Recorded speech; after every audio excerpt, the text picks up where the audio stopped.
55, 55 और 95 हर उम्र के लिए यकसा मुफीद। मफाद आम्मा का आलम बरदार। जरूर सब्सक्राइब करें, लाइक करें, शेयर करें और बेल आइकन प्रेस करना न भूलें। Rabbani the scholar YouTube channel. ये पूरी नशिस्त जो है वो हमारे चैनल पे भी आती है, तो हाँ देख सकते हो, सुन सकते हैं। आइए दो कहानियां यहाँ पर पेश की जाए क्योंकि उस पर अच्छे खासे तबसरे हुए। तीसरा नाम जो हमारे लिस्ट में मौजूद है वो अजमत इकबाल साहब का है। मैं बड़े अदब से उनको मधु करता हूँ कि तशरीफ लाएं और अपनी यहाँ पर पेश करें।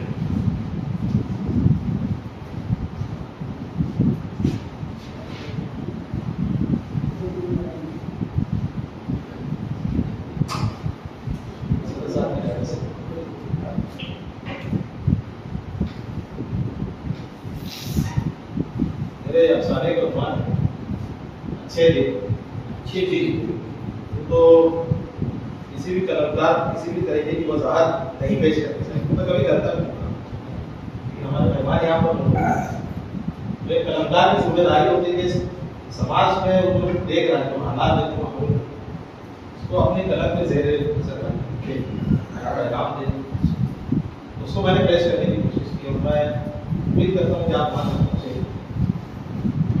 अच्छे दिन करने का ये जो अफसाना है उसका। अपने मकान की छत पर चारपाई पे लेटा वो तारे गिन रहा। बचपन में जब उसे नींद नहीं आती, इसी तरह खुले आसमान के नीचे बिस्तर पर लेटा तारे गिना करता। 1, 2, 3, 5, 6, 12 उसे गिनती ठीक से नहीं आती। दाएं से बाएं और ऊपर से नीचे आसमान में नजर दौड़ाते हुए तारे गिना। धीरे धीरे ऊँट की तारीफ हो जाती और नींद की आगोश में पहुंच जाता। आज रात भी तारों में नींद तलाश कर रहा था। टुकटुकी लगाए तारों के झुंझट में वो इस कदर मगन हो गया कि मारूफ के उसके पहलू में आकर बैठने का उसे एहसास नहीं। पिछले 30 वर्षों से मारूफ धूप में छांव में उसकी हमसफर है। हालांकि मारूफ की परवरिश शहर में, मगर अल्लाह रखा से निगाह के बाद छोटे से देहात में 2 कमरों पर मुश्तमिल ससुराल का कच्चा मकान उसकी दुनिया।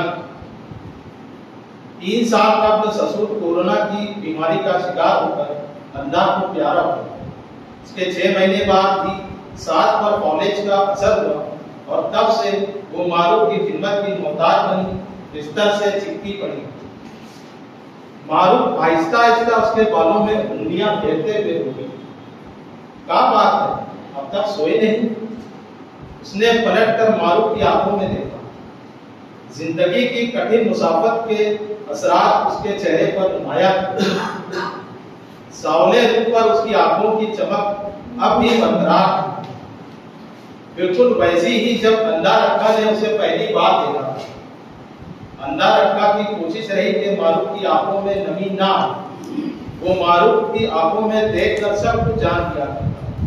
ये कि वो किस बात को लेकर परेशान है, उसकी तबीयत नासाज है, वो उससे कुछ कहना चाहती है या तन्हाई के लम्हात में वो उससे मज़ीद कुर्बत की ख्वाह है। उस वक्त भी उसकी आंखों में उतरता नशा देख रहा था। उसकी दिल की धड़कन बढ़ती रफ्तार महसूस कर रहा था। मारूफ का ये रूप आमतौर पर उसके अंदर की आग को भड़का दिया करता और वो उस आग को बुझाने के लिए मारूफ का उदास बहकर अपने कसीले बाजुओं में जकड़ लेता। मगर उस वक्त उसका ज़हन मुस्तरिब था।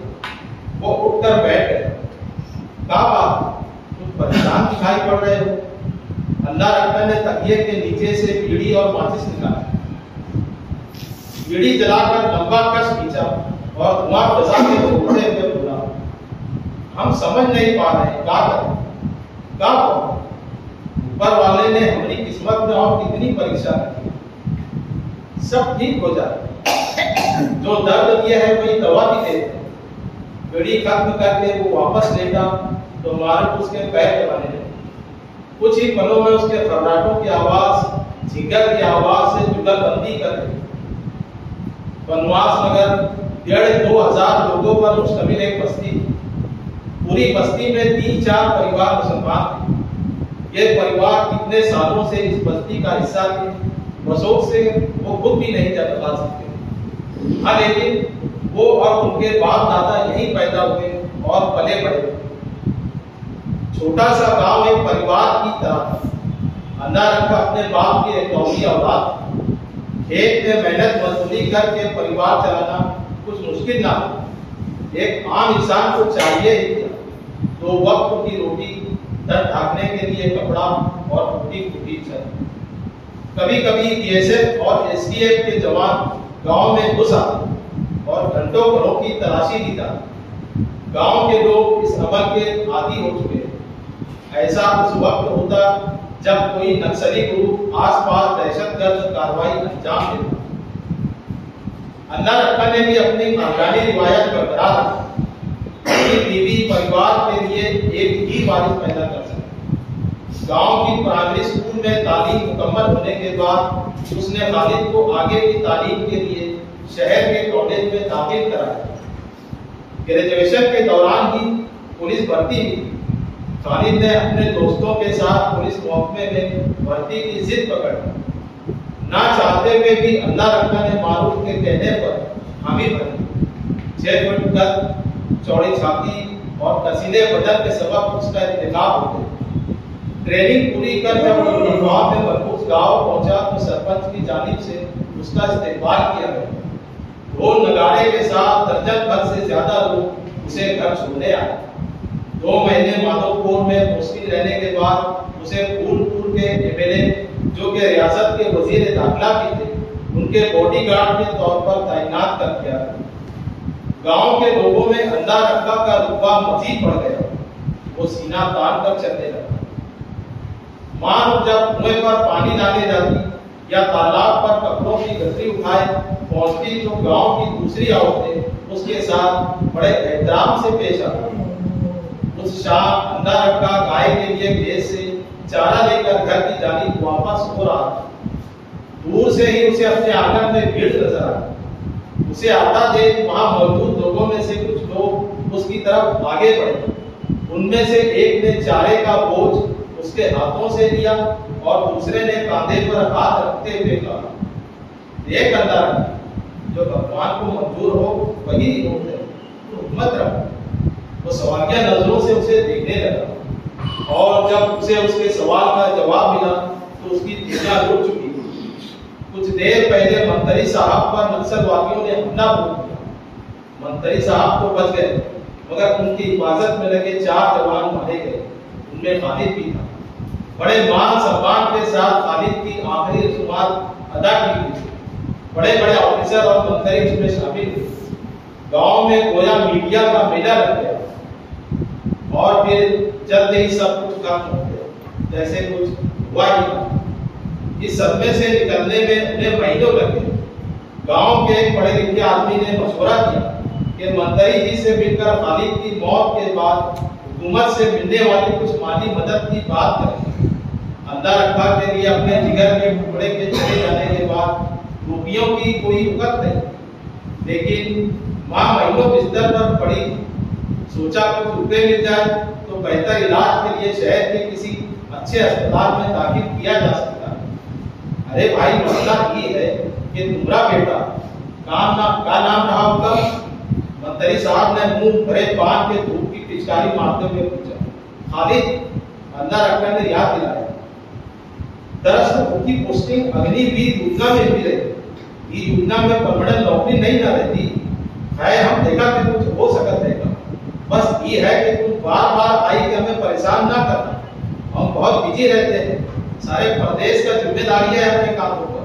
जब कुछ रहे हम कुछ संदेशा पहुंचा देंगे तुम्हारे यहाँ। अल्लाह रखा इंतजार करता रहा। तभी इंतजार मायूसी और फिर नाउम्मीदी में बदल गया। देखो भाई, हम इस दुनिया में आए अल्लाह की मर्जी से और जाना भी है अल्लाह ही की मर्जी से। आपके बेटे के बारे में खबर हुई कि कुछ दिन पहले अपनी ड्यूटी करते हुए उसकी मौत हो गई। ये शहादत है। अपने फर्ज को निभाते हुए किसी की जान की हिफाजत के लिए अपनी जान कुर्बान कर देना शहादत का दर्जा रखता है हमारे मजहब में। तुम्हारा लफ्ज़ जिगर जन्नत में उड़ों से गिरा, मेजबानी के मजे लुट रहा होगा। पड़ोस के गांव से कुछ मुबल्लिग जिससे मुलाकात के लिए पहुंचे थे। उनमें से एक नूरानी चेहरे वाला शख्स हाथ में तस्बीह लिए उसके कांधे पर हाथ रख के उसे तसल्ली दे रहा था। मौलाना के अल्फाज की नरमी अल्लाह रखा के दिल को छू गई। उसने उन्हें चाय की पेशकश की। नहीं मेरे भाई, आपसे कुछ और चाहते हैं। देखो तुम्हारे पड़ोस के गांव की मस्जिद में राजधानी से दीन के रास्ते में निकले साथियों का कयाम है, आपको लेने आए हैं। मजलिस में दीन की बातें हो रही है।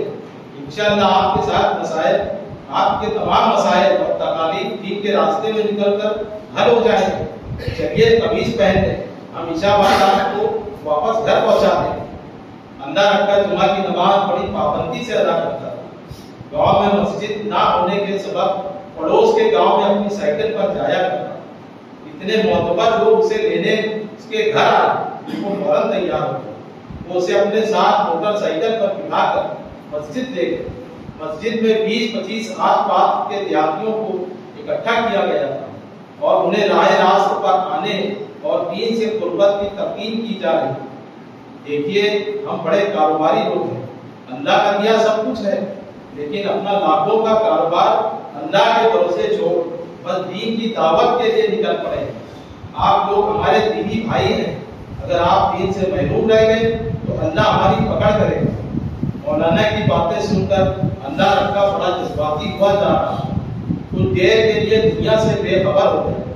मौलाना का नूरानी चेहरा और दिल में उतर जाने वाली बातें उसे बड़ी बड़ी लग रही। अपने दीनी भाई की फिक्र करना, उसका ख्याल रखना हर ईमान वाले पर फर्ज है। ईशा की नमाज के बाद खाने का नज़्म भी किया गया। खाने से फारिग होकर जाने अल्लाह रखा के दिल में क्या है कि वो बयान करने वाले मौलाना के पास पहुंच गया। मौलाना को सलाम किया। मौलाना ने सलाम का जवाब देते हुए मुसाफे के लिए अपने दोनों हाथ आगे बढ़ाए, हाथों में हाथ थामे मौलाना बोले, जी फरमाएं। वो हमारी माई पिछले 8 महीने से बिस्तर पर लगी पड़ी है। यहाँ गाँव में बहुत इलाज कराया, कुछ फर्क नहीं पड़ रहा। गाँव के डॉक्टर बोले शहर में किसी बड़े अस्पताल ले जाओ। अल्लाह रखा इतना कहकर चुप हो गया। वो मौलाना से किसी तसल्ली बख्श रद्द अमल के इंतजार में उम्मीद भरी नजरों से देख रहा था। देखो हम तो यहाँ से कल फजर की नमाज अदा करते ही निकल जाएंगे। तुम कल किसी वक्त आकर मस्जिद के मुअज्जिन से मुलाकात कर लेना, तुम्हारा मसला हल हो जाएगा इंशाअल्लाह। रात सोने से पहले उसने मालूम को सारी तफसील बताई। अल्लाह के उस बंदे के चेहरे का नूर देखते बनता वो हमारी जरूर कुछ मदद करेगा। हो सकता है भाई के इलाज की खातिर शहर बुला ले। हालांकि वो कॉक उठते ही साइकिल को पूरी कुव्वत से घसीटता हुआ मस्जिद पहुंचा, लेकिन तब तक सूरज पहाड़ी के पीछे से झांकने लगा। जूते उतार कर मस्जिद में दाखिल हुआ तो देखा मस्जिद के बरामदे में कोई मौजूद ना। अंदर के हिस्से में नजर डाली तो एक बूढ़ा शख्स झाड़ू दे रहा। सलाम, क्या बात है? मौजिद साहब, हाँ हम ही है, बोलो। कल हम आए रहे बयान सुनने, वो एक बड़े मौलाना रहे, हमारी बात भी रही उनसे, एक मुश्किल रहे। वो बोले आज आकर मौजिद साहब से मिले। हाँ एक मिनट रुको, हमके बोल गए कुछ दिया है तुमने खाते। मौजिद साहब मस्जिद के अंदरूनी हिस्से से निकलकर दाएं जानिब बने कमरे में गए। बाहर आकर पानी की एक बोतल अंदर रखकर के हाथों में देते हुए ये पानी पढ़कर पिए हैं, बोले हैं इसे बट्टे में डालो और 11 दिन मरीज को यही पानी पिलाओ। 12वें दिन मरीज चले गए इंशाअल्लाह। इन देश के गद्दारों को सबक सिखाना जरूरी है। ये एक प्लान लेकर चल रहे हैं। हम 5 हमारे 50 यही हाल रहा तो एक समय आएगा जब मुल्क को फिर से उनके कब्जे में चला जाएगा। गांव के चौराहे पर शहर से आया सियासी लीडर गांव वालों के दिलों में पुरवतनी के साथ अपने मजहब से मोहब्बत के जज्बात जगाने की कोशिश में नफरत का सहारा ले रहा। देहाती इक़्तिदार के रूपों के लिए आसान शिकार साबित होते हैं। उनका सामाजिक और आर्थिक बहिष्कार करो, जभी देश के गद्दारों से देश और धर्म की रक्षा कर सकते हैं। नेताजी के इस वारंटे पर अमल शुरू हो गया। आज कोई गिलास भी दूध कोई नहीं खरीदे। धीरे धीरे सभी लोग हमारी गाय का दूध देने से मना कर रहे हैं। मारूफ सालन की पतीली चूल्हे से उतारकर उसमें जल रही लकड़ी की आग पर पानी डालते हुए बोली, पता नहीं क्या हो गया सब लोग, कोई सीधे को बात ही नहीं करता। मन्नू काका किराना वाले बोल रहे थे, उन्होंने उधार देना बंद कर दिया। मनोज बोल रहा था, ओके खेत में से चारा ना काटो, जरा पढ़कर बताओ कि कागज में क्या लिखा है। कल सरकारी लोग दे के गए। अल्लाह रखा ने कागज घर के सामने से गुजर रहे पोस्टमैन के हाथों में देते हुए पूछा, अपनी ऐनक सीधी करते हुए गौर से पढ़ने के बाद बोला, अरे की नोटिस है, तुम जो घर में रह रहे हो वो सरकारी जमीन पर बना, में लिखा है सरकार का ये जमीन खाली करो। पोस्टमैन कागज अल्लाह रखा के हाथ में थमाकर साइकिल के पेडल मारता हुआ आगे बढ़ा तो अल्लाह रखा को लगा साइकिल उसके पैरों के नीचे से जमीन भी खींची लिए जा रही है। तुम्हारे बाप दादा की जमीन पर बरसों से रह रहे, इसका मतलब ये नहीं कि ये जमीन टुकड़ा हो गया। इतने बरस मुफ्त में रहे बहुत है, अब रट को भरो नहीं तो दो रोज बाद बुलडोजर भिजवाते हैं। सरकारी बाबू के जुमले जहरीले तीरों की तरह अल्लाह रखा के कलीजे में बेबस हो गए। घर पहुंचा तो मालूम उसका उतरा हुआ चेहरा देखकर परेशान हो गई। एक काम कीजिए, ये कंगन बेचा। अरे ये चांदी के कंगन है पगली, इतना रुपया नहीं बन पाएगा। अल्लाह रखा उसे कंगन उतारने से रोकते हुए बोला। गहरी सोच, फिक्र और तजब्जुब में डूबे वक्फे के बाद मारूफ ने जो हल निकालना चाहते हुए भी अल्लाह रखा उसके लिए राजी हो गए। सुबह तड़के अपनी गाय लेकर घर से निकला तो मारूफ की नजरें दूर तक से जाता हुआ देखती रही। जब आगे मोड़ पर पलटकर वो नजरों से उजल हुआ तो अंदर के कमरे में आकर वो फूट कर रोई। जमुना को उस वक्त से उनके परिवार का हिस्सा थी जब 6 महीने की उम्र में अल्लाह रखा उसे खरीद कर लाया। पिछले 2 सालों से उसके दूध से होने वाली आमदनी 2 वक्त की रोटी और दीगर जरूरियात के लिए बड़ा सहारा था। अब तक उसके 2 बछड़े बेचकर उन्हें अच्छी खासी रकम मिली जो खालिद के एडमिशन और माँ के इलाज में काम आई। घर के तमाम काम निपटाकर दोपहर अपनी सास को हाथों से तकिया पिलाया और कपड़ों की गठरी सर पर उतार घर से बाहर आई। उसकी नजर आंगन में जमुना के बचे कुचे चारे पर पड़ी। इससे कब्ल के उसके जब्त का बांध टूटे उसने अपने कदम तेज कर दिए। डोल से पानी खींचकर भगोनों में देख रही थी कि दूर से आवाज सुनाई, मारूफी मौसी पहुंची हो गई है, पहुंची। मारूफ ने मुड़कर देखा, पड़ोसी का लड़का उसकी तरफ दौड़ा आ रहा। क्या बोल रहा है? करीब आने पर मारूफ ने पूछा, अरे वो तुम्हारे घर वाले की मौत पहुंची हो गई है, ये क्या होता है? अरे वो टीवी पर दिखा रहा है, उधर चल कर देख। लड़का लड़काती जबान में बोला। लड़के को आवाज पाकर देख मारूफ के भी होश हो गए।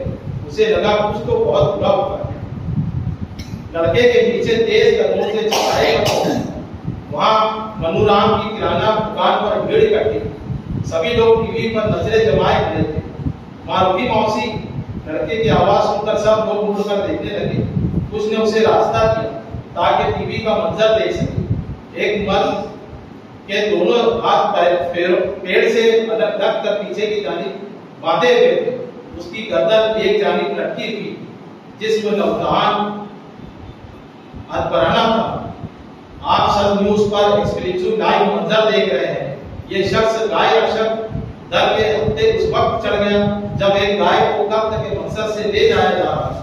हम इस तरह किसी इंसान की जान लेने की हिमायत नहीं करते, मगर क्या वजह है कि एक सख्त कानून बनने के बाद भी गाय और उसकी नस्ल के जानवरों की तस्करी और कत्ल पर काबू नहीं पाया जा रहा है। जमा तमातीन भीड़ के बीच रिपोर्टर उछल कूद करके अपने मुनफरिद अंदाज में रिपोर्टिंग किए जा रहा है। ये देखे, ये वही मासूम मवेशी जिसकी तस्करी के इल्जाम में एक इंसान की जान चली गई। कैमरामैन ने कैमरा बाजू वाले दरख्त की जानिब घुमाया। जमुना को देखते ही अब तक सत्ते की हालत में खड़ी सारे मंजर देख रही मारूफ जोर से चीखी और गिर पड़ी। देखिए, ये बेरहमी से किया गया कत्ल है। ये किसी एक मजहब से ताल्लुक रखने वाले इंसान का कत्ल नहीं बल्कि पूरी इंसानियत का कत्ल है।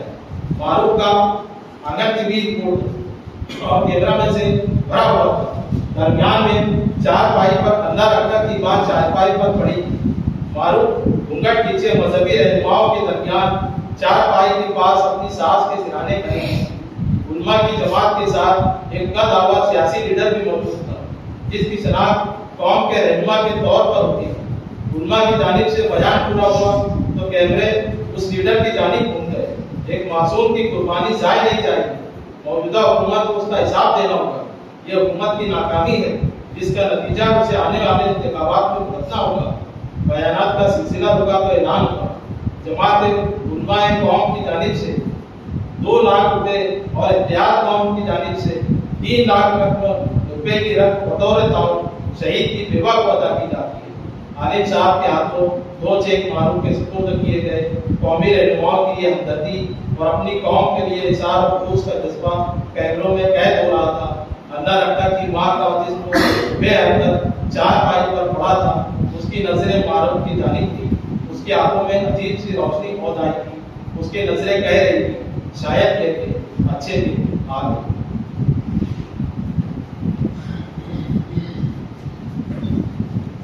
अच्छे दिन इस उन्वान से अपनी कहानी, अपना अफसाना पेश कर रहे थे हज़रत इकबाल साहब और जो साहबान की तबसरा पेश करना चाहे।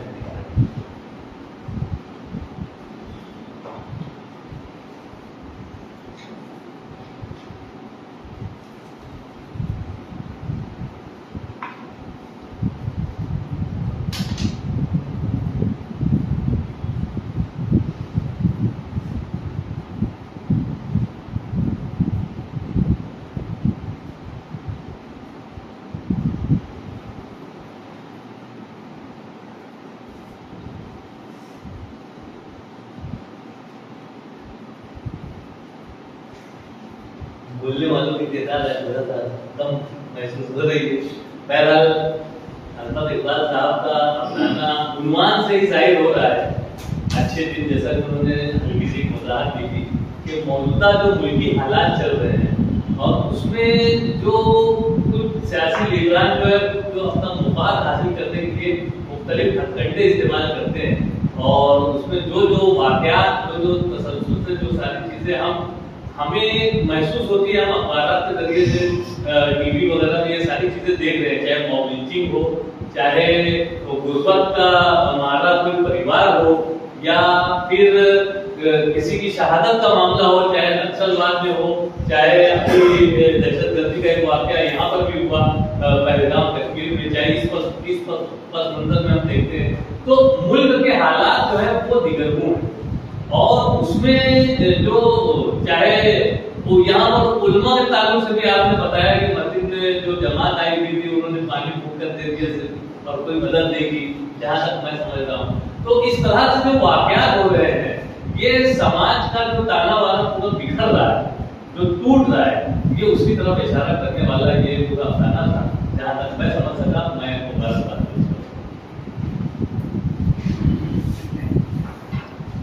अंग्रेजी का एक शायर था, रोमांटिक शायर, रोमांटिक पीरियड का वर्ष तक उसका अच्छा दोस्त भी था W.B. येट्स। W.B. येट्स की एक नज़्म थी, उसके 2 मिसरे थे, The things will fall apart and the falconer cannot hold the falcon। उसके 2 मिसरे थे। आज हमारे हिंदुस्तान में वही वक्त आ गया है। Things are falling apart. Each and every group is converted into a separate entity। आज ऐसा हो गया है कि हर ग्रुप जो पहले एक मुल्क था, अब धीरे धीरे टुकड़े वो एकदम छोटे टुकड़ों में आ गए। The falconer cannot hold the falcon।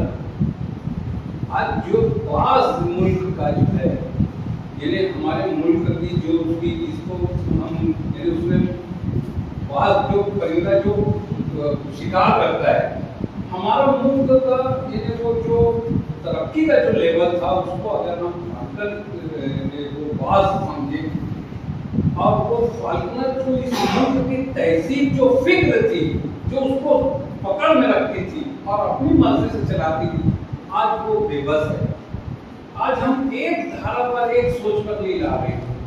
और एक बात बहुत मैं विश्वास से कह सकता हूँ कि कभी भी मीडिया रिपोर्ट जो है अच्छा फिक्शन नहीं बनता। मीडिया रिपोर्ट चाहे वो प्रिंट मीडिया हो चाहे टेली मीडिया हो, उसके ऊपर शॉर्ट स्टोरी लिखना या फिक्शन लिखना एक बहुत मुश्किल काम है। लेकिन उसको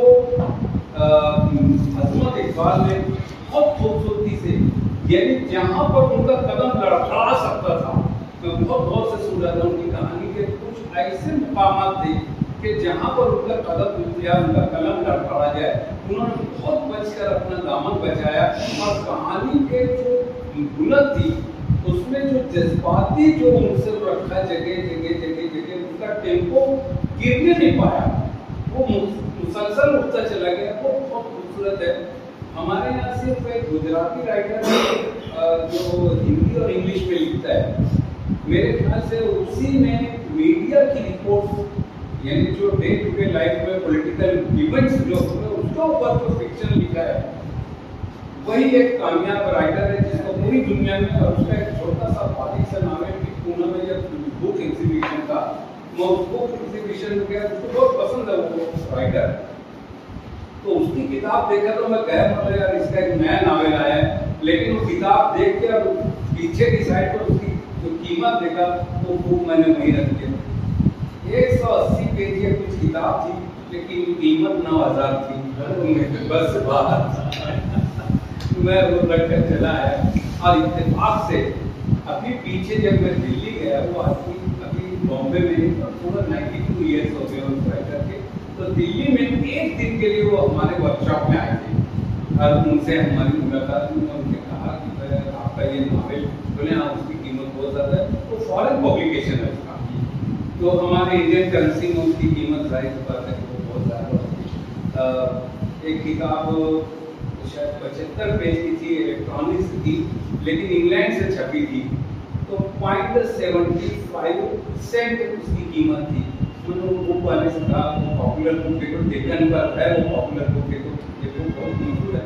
तो मैंने कहा भाई इसकी इंडियन करेंसी में क्या, 300 कुछ रुपये उसने मतलब रख दो, मैं नहीं ले सकता। 75 कोई पेजेस की किताब, 24 पेज की, तो सेंट में थी, यानी 0.75 सेंट ऐसा कुछ था, लेकिन उसकी इंडियन करेंसी जो है 300 तो ऊपर हो गई थी। ये तो फॉरेन पब्लिकेशन जो होता है हमारे यहाँ महंगा ही होता है, हमको जो है तो वो ना हो उसका इंडियन एडिशन आएगा आगे जाके जब उसकी कॉपी। तो ये मैं अजमत इकबाल को मुबारकबाद दूंगा कि उन्होंने आबिद सुरुती के बाद में ये समझ शायद पहली जो है जो मीडिया रिपोर्ट्स के साथ साथ जो है वो फिक्शन को लेके चलती है और कामयाबी से अंजाम करके पहुंची है। तो मैं उस पर मुबारकबाद दूंगा। हर चीज़ को उन्होंने बैलेंस किया है और उन्होंने उसमें यानी बैनुस्सुतूर जो है जो कार्ल मार्क्स का कहना था कि religion is an opium, religion is an opium के अफीम के जैसा है मजहब कि उसको जिसको चटा दो फिर उसके नशे में रहता है। उन्होंने उस चीज़ को उसमें कि मजहब एक अलग जुनून होता है, वो इंसान और इंसानी खिदमत क्या है तो उससे बहुत मैंने आज दूर है। कोई भी मजहब, हर मजहब का बेसिक जो कंसेप्ट है वो ये कि यही है इबादत, यही दीन और ईमान कि दुनिया में काम आए इंसान के इंसान, लेकिन आज वो काम आने की जगह छोड़ के काम बनाने में लगा हुआ है। ये हमारा सबसे बड़ा अलमिया ये गलती है। लेकिन अजमत इकबाल की कहानी को मैं बार-बार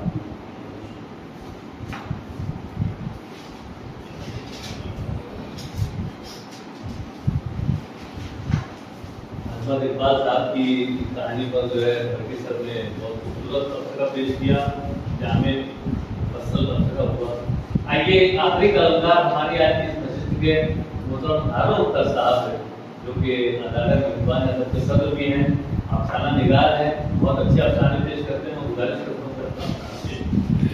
55 और 95 हर उम्र के लिए यकसा मुफीद। मफाद आम्मा का आलम बरदार। जरूर सब्सक्राइब करें, लाइक करें, शेयर करें करें और बेल आइकन प्रेस करना न भूलें। Rabbani the scholar YouTube channel. Rabbani the scholar YouTube channel इल्मी, अदबी, दीनी, मिल्ली, समाजी, सकाफती, तहजीबी, फलाही, तिब्बी, फन्नी, माशी, तिजारती, माशरती, इंतजामी, इनकलाबी, तहरीकी, तहकीकी, तकनीकी, तफ्तीशी, तामीरी, तालीमी व मालूमाती यूट्यूब चैनल जरूर सब्सक्राइब करें, लाइक करें, शेयर करें और बेल आइकन प्रेस करें। Rabbani the scholar YouTube channel.